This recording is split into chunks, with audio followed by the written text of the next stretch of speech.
Hi Thrive Tribe, welcome back to my channel. My name is Latrina. I'm a mom, a caregiver, and a woman learning how to live life with faith after life doesn't go as planned. If you're new here, welcome. This video picks up from my first one where I shared how everything changed the day my son was diagnosed with the West Nile virus. I'm going to link it below in the comments if you'd like to hear that part of my story, okay? All right. There's something no one tells you after your child has been diagnosed. They tell you about the medical side, but no one shares with you the emotional trauma that's going to be present for many years to come. This is the part of the story that I never, ever plan to share, but I know someone else needs it. So I'm going to be obedient and share my story. I pray that it helps someone. After my son got sick, I was devastated, but I also felt invisible. I felt invisible because life just kept lifing. The world kept spinning, and I just could not catch my breath. I felt so overwhelmed that I did not know what to do. So for me, it was either sink or swim. I decided to rise to the occasion and become the best advocate that I could for my son. I chose to become the strong mom, the advocate, and the resilient one. But while I was grieving, I still just felt lost because I did not know how to put the pieces of the puzzle together. Everything was just coming to me at once, and I just felt so overwhelmed. And even with feeling overwhelmed, I didn't know how to say that out loud. So for this reason, I suffered in silence for many years. No one told me that I would grieve in waves, that milestones would feel like landmines. I knew in my heart that I would never become an empty nester. I knew I would never get to experience dropping him off at college. I would never get a chance to meet his girlfriend or his first girlfriend for the very first time.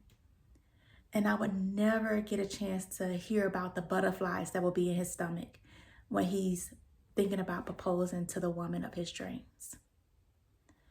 And that broke my heart because I knew I would never get a chance to experience those moments.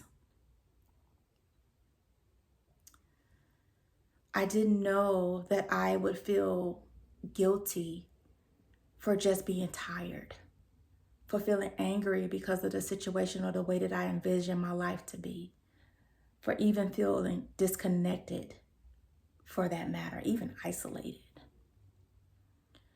Friends slowly disappeared. Families, they just didn't understand, including mine. And I wrestled with God in those quiet moments, asking him, why me?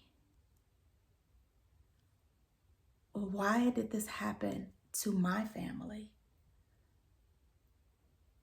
What did I do to deserve this?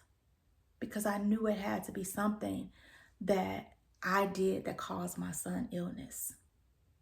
Because there was no way that I can see or fathom a good God allowing something like this to happen to my precious baby. And in that moment, I felt like my prayers were going unanswered. I felt like that I would pray and my prayers would only go as far as the ceiling, that they weren't going to heaven where God could hear them and hear my pain and hear my cries, and just waiting for just something that would give me hope that my son would be okay.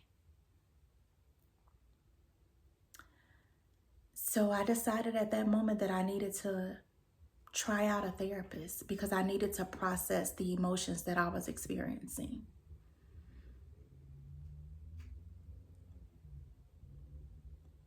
Therapy helped me to name the pain and process the entire situation that I encountered. Little by little, God met me where I was, not where I should be.